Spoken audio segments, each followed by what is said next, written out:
नमस्कार, मैं हूं आपके साथ मोनिका गुप्ता और आप देख रहे हैं खबर उत्तराखंड। बुलेटिन की शुरुआत करेंगे उत्तराखंड की खास खबरों के साथ।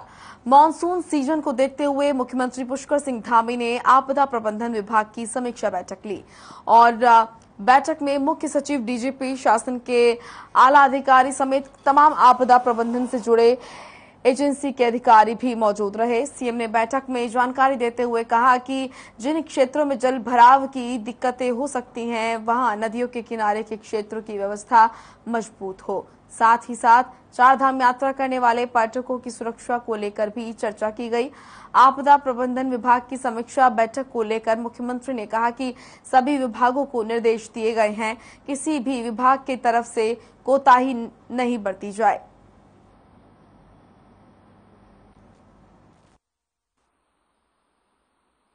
एक वर्ष हमारे प्रदेश के अंदर आपदा से काफ़ी नुकसान होता है और आपदा में कहीं भूस्खलन है, कहीं हमारे यहाँ पर अतिवृष्टि है, कहीं पर सड़कों का बहाव है।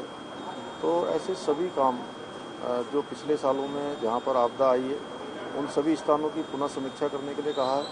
सड़क मार्ग पर जेसीबी इत्यादि तैनात करने के लिए कहा है। जहाँ पर तटबंध इत्यादि जो नुकसान करते हैं, उनको तटबंधों को ठीक प्रकार से जो है उसको व्यवस्थित करने के लिए कहा है। मुख्यमंत्री पुष्कर सिंह धामी ने सभी जनपदों के जिलाधिकारियों के साथ वीडियो कॉन्फ्रेंसिंग के जरिए बैठक की। इस बैठक में जनपदों की ओर से मानसून सीजन के लिए की गई तैयारियों की समीक्षा की।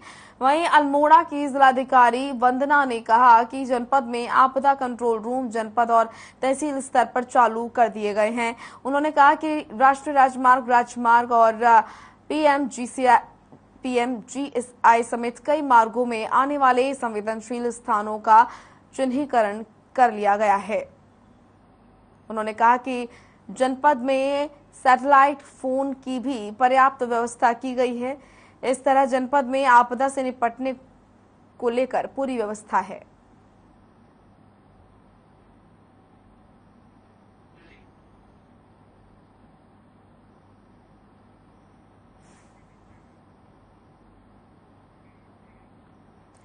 मौसम विभाग की येलो अलर्ट की चेतावनी के बीच अल्मोड़ा में दोपहर के बाद झमाझम बारिश शुरू हो गई। दरअसल इन दिनों मौसम लगातार करवट बदल रहा है। इस बीच बारिश के चलते उमस से लोगों को राहत मिली, साथ ही ग्रामीण इलाकों में फसल की रोपाई में फायदा होगा।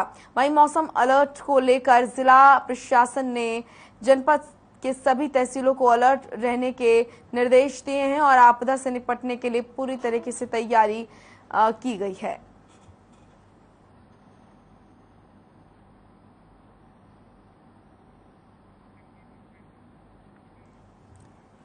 उदयपुर में कन्हैयालाल की हत्या के बाद कोटद्वार में बीजेपी कार्यकर्ताओं ने कई संगठनों के साथ आक्रोश व्यक्त किया और बाजार बंद कराते हुए दोषियों को कड़ी सजा देने की मांग की है।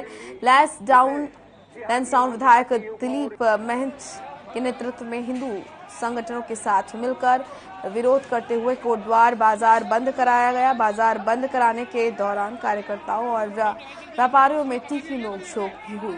हालांकि पुलिस की मौजूदगी में सब कुछ शांतिपूर्ण रहा। शहर में कोई अप्रिय घटना न हो, जिसको लेकर पुलिस ने पूरे शहर को छावनी में तब्दील कर दिया।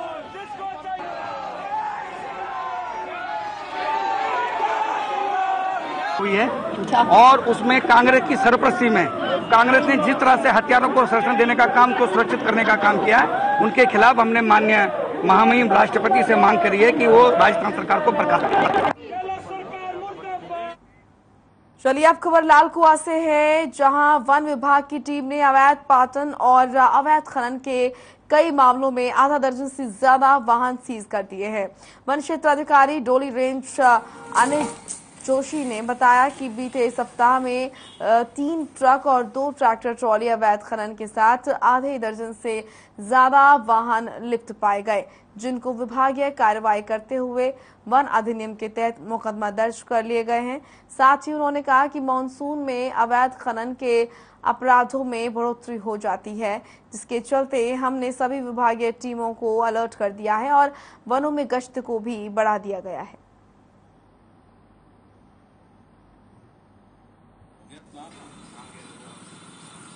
कार खरीद सकते हैं। कार से विगत एक सप्ताह में अवैध खनन और अवैध उत्पादन के विरुद्ध कड़ी कार्रवाई करते हुए हम हमारे डोली रेंज की टीम के द्वारा 6 वाहन सीज किए गए हैं और आगे भी कार्रवाई जारी है और टीम को चाक चौबंद कर दिया गया है। और आने वाले सीजन बरसात का सीजन है जिसमें कि चोरी चकारी भी जंगल से बढ़ जाती है, तो इसके लिए भी जो वनकर्मी है उनको अलर्ट किया गया। वहीं लक्सर में अघोड़ा गांव के पास गन्ने के खेत में शव मिलने से सनसनी फैल गई। मृतक का नाम सतबीर उर्फ पप्पू बताया जा रहा है, जो अकोड़ा गांव का ही निवासी है। गन्ने के खेत के पास में ही मृतक की मोटरसाइकिल भी बरामद हुई है। बताया जा रहा है कि सतबीर 2 दिन से लापता था, तब से ही पुलिस और परिजन उसकी खोजबीन कर रहे थे। सूचना मिलते ही मौके पर पहुंची पुलिस ने शव को कब्जे में लेकर पोस्टमार्टम के लिए भेज दिया और मामले की जांच शुरू कर दी है।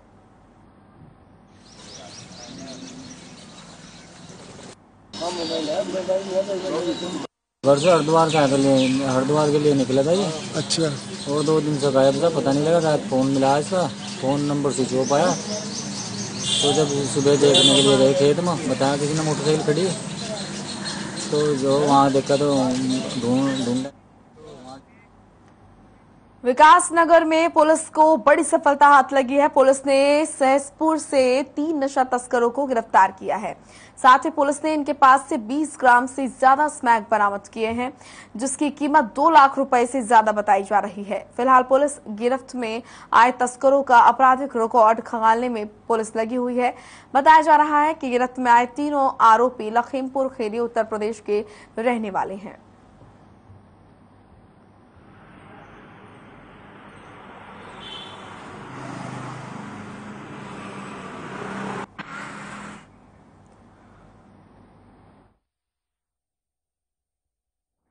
नशे के खिलाफ लगातार पुलिस अभियान चलाए हुए हैं और ऐसे में आपको बता दें कि गिरफ्तारियां लगातार की जा रही है। 3 नशा तस्करों को पुलिस ने गिरफ्तार किया। ये तस्वीरें आप देख रहे हैं, इनके पास से 20 ग्राम से ज्यादा स्मैक बरामद हुआ है। पुलिस को सफलता हाथ लगी। लगातार नशे के खिलाफ अभियान चलाया जा रहा है। गिरफ्त में है 3 नशा तस्कर और इनके पास से 20 ग्राम से ज्यादा स्मैक बरामद किया गया।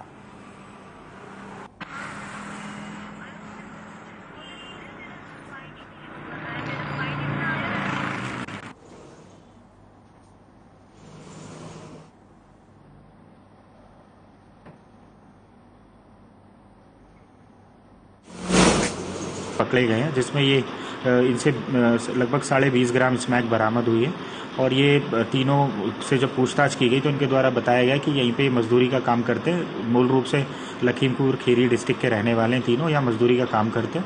जब इन्होंने यहाँ पे देखा कि ये इस तरह के नशे का काफ़ी वो है डिमांड है, तो उसको ये लोग बरेली गए थे और बरेली से ये कल लेकर आए थे। और जब तक ये इसको यहाँ पे सप्लाई कर पाते उस पुलिस द्वारा इनको पकड़ लिया गया।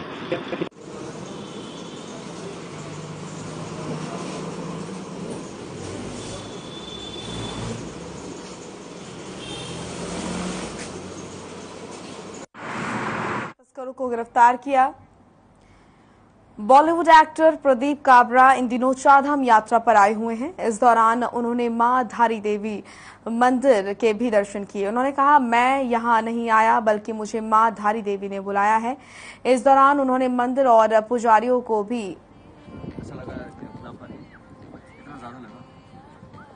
ये तस्वीरें आप देखिए इंस्टाग्राम अकाउंट पर उन्होंने ये तस्वीरें पोस्ट की और उन्होंने कहा कि आप जानते ही होंगे कि आपको बता दें कि प्रदीप बॉलीवुड से लेकर टॉलीवुड के मशहूर विलन हैं। उन्होंने तमिल फिल्मों के साथ साथ हिंदी फिल्मों में भी विलन के कई किरदार निभाए हैं। और ये तस्वीरें आप देखिए, चारधाम यात्रा पर हैं प्रदीप काबरा मां धारी देवी मंदिर के लिए दर्शन के लिए निकले।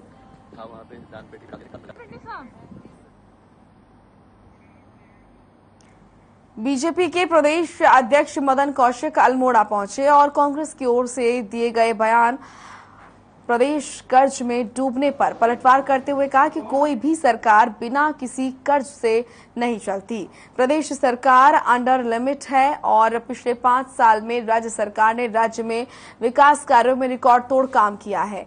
कांग्रेस का कर्ज को लेकर दी जा रही प्रतिक्रिया मिथक है, क्योंकि कांग्रेस का उत्तराखंड में कोई भविष्य कांग्रेस का दिखाई नहीं दे रहा है।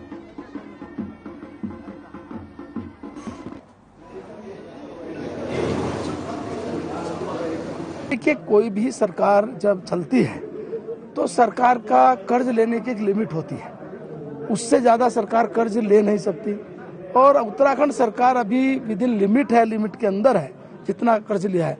लेकिन ये भी आप मानिए कि पिछले 5 वर्षों में जितना विकास का कार्य हुआ है, जितना इंफ्रास्ट्रक्चर का काम हुआ है, शायद अगर राज्य बनने के बाद देखें तो ये 5 साल हमारे लिए सबसे महत्वपूर्ण।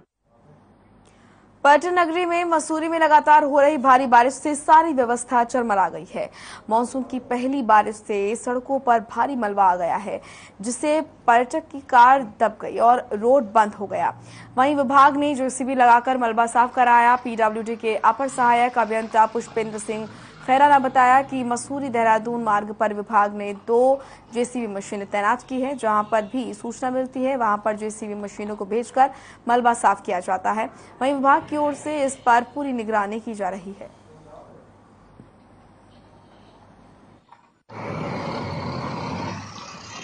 रात का समय है, लोनी के द्वारा जेसीबी मशीनें लगाई जा रही है।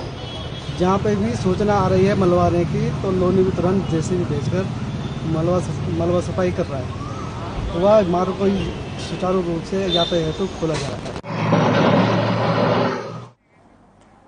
हल्द्वानी में मिस्टर एंड मिस सिटी 2023 प्रतियोगिता आयोजित की जाएगी। प्रतियोगिता को लेकर 5 जुलाई को ऑडिशन होने जा रहे हैं।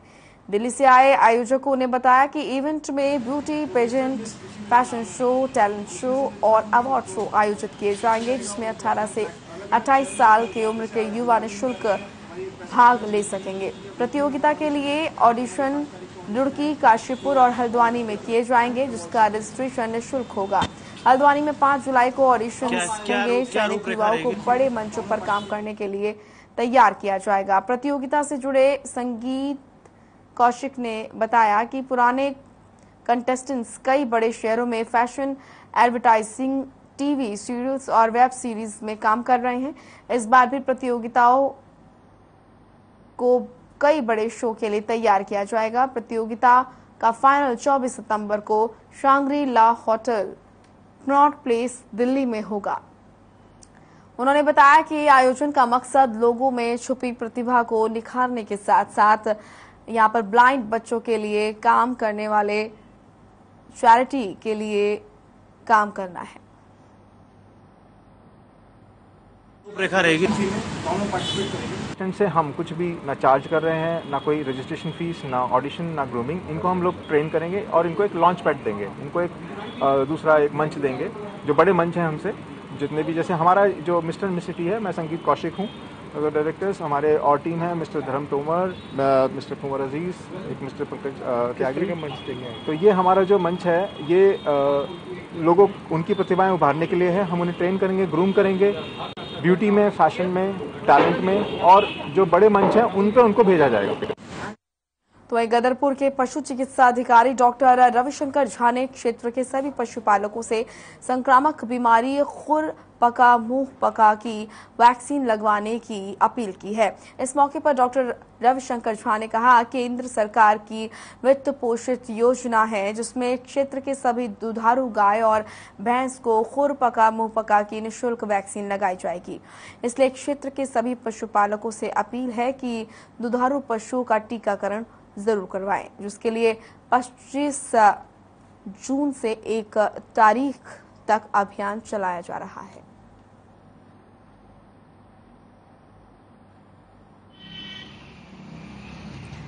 पच्चीस जून से 25 जुलाई तक ये अभियान चलाया जा रहा है, जिसके तहत दुधारू पशुओं का टीकाकरण लोग करा सकते हैं।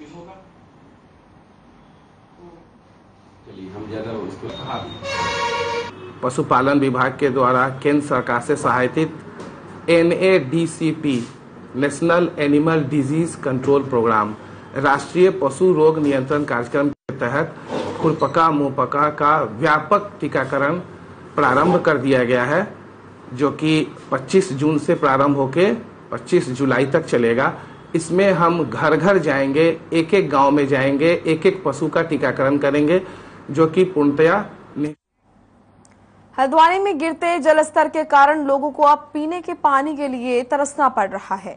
हल्द्वानी में भूमिगत पानी का ग्राउंड लेवल 230 मीटर पर पहुंच गया है। ऐसे में सेंट्रल ग्राउंड वाटर बोर्ड ने हल्द्वानी शहर को भूमिगत पानी के मामले में क्रिटिकल जोन में डाल दिया है, जिसे देखते हुए जल संस्थान शहर के भूमिगत जल स्रोत को रिचार्ज करने की योजना तैयार कर रहा है, जिससे कि ग्राउंड वाटर लेवल को बेहतर बनाया जा सके, जिसके लिए शहर के 4 किलोमीटर के दायरे में 40 बोरवेल बनाए जाएंगे, जिससे नैनीताल रोड पर 4 किलोमीटर के दायरे में 8 इंच के बोरवेल पाइप के माध्यम से करीब 80 मीटर नीचे बरसात के पानी से जल स्रोत को रिचार्ज किया जाएगा, जिससे कि भविष्य में शहर का वाटर लेवल ठीक हो सके और लोगों को पेयजल उपलब्ध हो सके।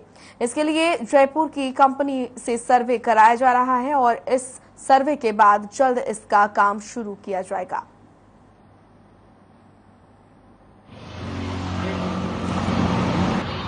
हल्द्वानी शहर के अंदर वाटर प्रॉब्लम बहुत ज़्यादा बढ़ गई है और जो हमारा वाटर लेवल है वो भी 230 मीटर से नीचे चला गया है और हमारा सेंट्रल ग्राउंड वाटर बोर्ड के हिसाब से हल्द्वानी शहर जो है वो क्रिटिकल सिटीज़ के अंदर चला गया है ग्राउंड वाटर को देखते हुए। तो एक पायलट प्रोजेक्ट के रूप में हमने वॉकवे मॉल से लेकर के तिकोनिया चौराहे तक जो है हम एक पायलट प्रोजेक्ट अपना बना रहे हैं, क्योंकि जब भी यहाँ पर वॉकवे के पास में नाला ओवरफ्लो होता है तो पूरी सड़क पे जो है पानी बहता रहता है। इस पानी को यूज करने के लिए हम डीप बोरवेल के माध्यम से अंडरग्राउंड 80 मीटर इस पानी को। बाजपुर के ग्राम टांडा अमीचंद के ग्राम प्रधान महेश राठौर ने प्रेस वार्ता करते हुए ब्लॉक के अधिकारियों पर मिली भगत से मनरेगा के जेई मोहम्मद शाकिर को ब्लॉक में नियुक्त करने का आरोप लगाया है। इस दौरान ग्राम प्रधान ने मामले की जांच जिलाधिकारी से करवाने और जल्द ही मामले को लेकर हाईकोर्ट में याचिका दायर करने की भी बात कही है। इस दौरान ग्राम प्रधान महेश राठौर ने कहा कि किसी भी कर्मचारी को नियुक्ति देने से पहले राष्ट्रीय अखबार में विज्ञप्ति कार्यालय द्वारा निकलवाई जाती है, लेकिन जेई शाकिर अली को नियुक्त करने से पहले विभाग के द्वारा कोई विज्ञप्ति नहीं निकाली गई और फर्जी तरीके से नियुक्त कर दिया गया। इसकी जांच जिलाधिकारी से करवाने की बात कही गई है। साथ ही उन्होंने घोटाले को लेकर जल्द ही हाई कोर्ट में याचिका दायर करने की भी बात कही।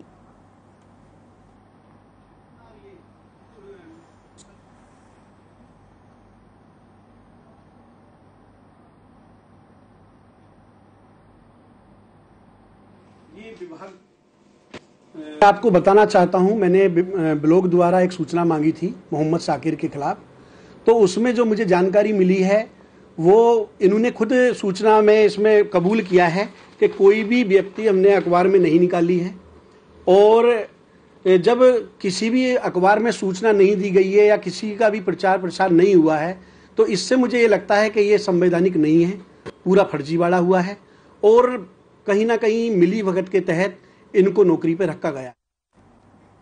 बागेश्वर विधानसभा में विकास के बड़े बड़े दावे किए जा रहे हैं, पर इन दावों की जमीनी हकीकत खोखली नजर आ रही है।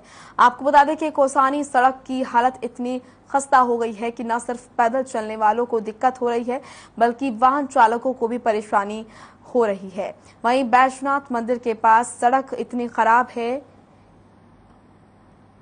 ये कहना गलत नहीं होगा कि सड़क पर गड्ढे हैं या गड्ढों में सड़क। कई बार शिकायत के बाद भी यहां के लोगों को अब तक कोई समाधान नहीं मिल पाया है।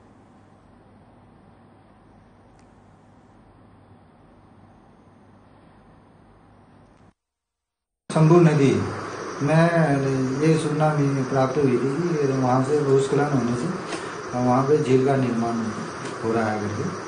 तो इस संदर्भ में हम हमारी जो पूरी टीम आपदा की पूरी टीम, जिसमें हमारे तहसीलदार और PMGSY और सिंचाई विभाग, वन विभाग और भूवैज्ञानिक सब लोग मौके पे कल वहाँ पे जांच की है और उनकी जांच रिपोर्ट हमें प्राप्त हो चुकी है।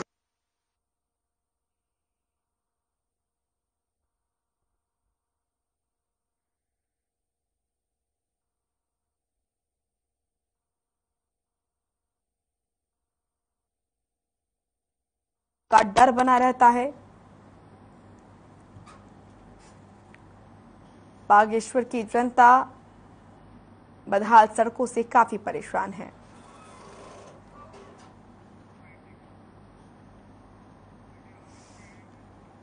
सीएम पुष्कर सिंह धामी सरकार के 100 दिन के कार्यकाल को उत्सव के तौर पर मनाया जा रहा है। सीएम धामी के दूसरे कार्यकाल के 100 दिन कुछ मायनों में खास रहे हैं, जहां जनता ने प्रचंड बहुमत के साथ बीजेपी को उत्तराखंड में सरकार बनाने का मौका दिया।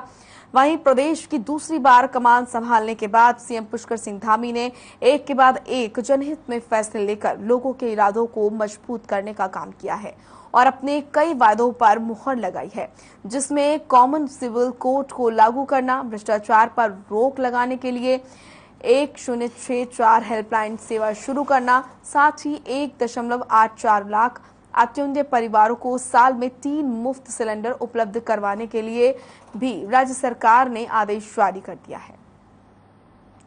सबसे बड़ी उपलब्धि तो है हमारी सरकार की कि हमने जनता का विश्वास जीता है।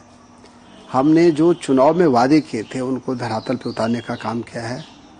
और इतना ही नहीं, आपने देखा होगा कि अभी 4 चुनाव हुए हैं। चंपावत का चुनाव हुआ जहाँ मुख्यमंत्री लड़े, नगर पालिका गोपेश्वर का चुनाव हुआ और अभी प्रधान जिला पंचायतों के चुनाव हुए जो छोटे थे। हर जगह भारतीय जनता पार्टी का परचम लहराया गया। तो इसका मतलब यह है कि जो हमने जनता से वादे किए थे वो हमने पूरे किए हैं और इसीलिए जनता ने फिर हमारे जितने भी लोग थे उनको चुनाव जिता के भेजा है। देखिए, सबसे पहले तो मैं प्रदेश की जनता का आभार करना चाहता हूं कि जिन्होंने एक बार फिर हमें सेवा करने का मौका दिया और माननीय पुष्कर सिंह धामी जी ने मंत्री बनने के बाद सभी मंत्रियों को लक्ष्य दिए थे। 30 तारीख को हमारे 100 दिन पूरे हो रहे हैं और अपने अपने भागों में मंत्रियों ने पूरी मेहनत करके काम किया और 30 तारीख को उनमें से कुछ योजनाओं का शिलान्यास उसे उदाहरण के लिए मेरे यहाँ पर सैनिक कल्याण है। देखिए, सरकार को 30 जून तक हमें 100 दिन होने वाले हैं और ये 100 दिन निश्चित रूप से मैं अपने माननीय मुख्यमंत्री जी को बधाई दे रहा हूं। जनता का आशीर्वाद मिला और जिस प्रकार से इस 100 दिन के अंदर माननीय मुख्यमंत्री जी चंपावत का उपचुनाव और ऐसे रिजल्ट के साथ हमें आए कि जिसे कह सकते भूतो न भविष्यति, न कभी पहले ऐसा रिजल्ट आया ना कभी आने की संभावना है। सबसे पहले तो प्रदेश की जनता का बहुत बहुत धन्यवाद करूंगा कि आपने 2022 के चुनाव में उत्तराखंड में मिथक तोड़ते हुए 2/3 मेजोरिटी के साथ भारतीय जनता पार्टी की सरकार बनाई। आपने अपने बेटे माननीय पुष्कर सिंह धामी जी पे, आपने माननीय मोदी जी के नेतृत्व पे भरोसा जताया और लगातार ये सरकार इन 100 दिनों में प्रयासरत है कि जो वादे चुनाव में जनता के साथ किए थे उनको पूर्ण किए जाएं। देखिए, 100 दिन में जिस तरह से हम लोगों ने जनता ने से जो हमारा संकल्प पत्र था, जो हमारा इलेक्शन का मैनिफेस्टो था, जिसको हमने शुरुआत में भी एक संकल्प पत्र कहा था, उसको लेकर के जिस तरह पहली कैबिनेट में निर्णय लिया गया कि संकल्प पत्र को गीता के रूप में हम लोग इसको लेंगे और जो एक एक बातें उसमें कही गई हैं उनको क्रियान्वयन करेंगे, उसकी दिशा में हम लोग आगे बढ़ रहे हैं। सभी विभागों में विभागीय अधिकारियों को संकल्प पत्र दे दिया गया है कि ताकि वो संकल्प पत्र के अनुरूप काम कुल मिलाकर के आगे की कार्य योजना बनाए। कि सबसे पहले तो मैं उत्तराखंड की समस्त जनता का, मतदाताओं का आभार व्यक्त करना चाहूंगा। उनके आशीर्वाद के बदौलत ही भारतीय जनता पार्टी सरकार की दोबारा वापसी हो पाई है और मैं खासकर चंपावत की जनता का भी आभार व्यक्त करना चाहूंगा जिन्होंने 94% मत देकर भारतीय जनता पार्टी की जीत पर मोहर लगाई है। उत्तराखंड में पुष्कर धामी सरकार के 100 दिन पूरे होने के कार्यकाल को पूरे उत्तराखंड उत्सव के रूप में मना रहा है। दूसरी बार पुष्कर धामी सरकार उत्तराखंड में प्रचंड बहुमत में आई। इस प्रचंड बहुमत में आने के बाद पुष्कर धामी सरकार ने उत्तराखंड शासन के लिए, उत्तराखंड की व्यवस्था के लिए बहुत ही दूरगामी सोच के साथ कार्य किए। मैं सबसे पहले तो अपने यशस्वी और ऊर्जावान मुख्यमंत्री जी को 100 दिन पूरे होने के लिए बहुत बहुत बधाई शुभकामनाएं देता हूं और निश्चित रूप से उत्तराखंड में आज जो हमारे यशस्वी मुख्यमंत्री जी हैं उनका जो दृष्टिपत्र है और उस दृष्टिपत्र पर जिस प्रकार से वो आगे बढ़े हैं, निश्चित रूप से हम सब लोगों को बड़ी खुशी है। मुख्यमंत्री जी के जो 100 दिन का कार्यकाल है इसमें जो है बहुत अच्छा कार्यकाल दिखाई दे रहा है, जो युवाओं के लिए रोजगार और पहाड़ों में जो है महिला समूहों को बहुत प्रोत्साहन दिया जा रहा है, और जिसमें मुख्यमंत्री जी की जो युवा सोच है, युवाओं को आगे बढ़ाने के लिए हम चाहेंगे कि मुख्यमंत्री जी का ये 100 दिन का कार्यकाल तो बहुत अच्छा रहा, आगे भी इनका प्रयास रहेगा कि युवाओं को रोजगार के लिए और अच्छे पहल की जाएगी। सबसे पहले तो बहुत बहुत शुभकामनाएं धामी सरकार को 100 दिन सफलतापूर्वक पूर्ण करने के लिए। हमें पूर्ण विश्वास है कि जो हम बहुमत से पुष्कर सिंह धामी जी को लाए हैं, अपनी भाजपा सरकार को उत्तराखंड में पुनः लाए हैं, तो ये लगातार महिलाओं के उत्थान और बाल विकास के लिए महत्वपूर्ण। चलिए फिलहाल रुक रहे हैं एक छोटे से ब्रेक के लिए, फौरन लौटेंगे।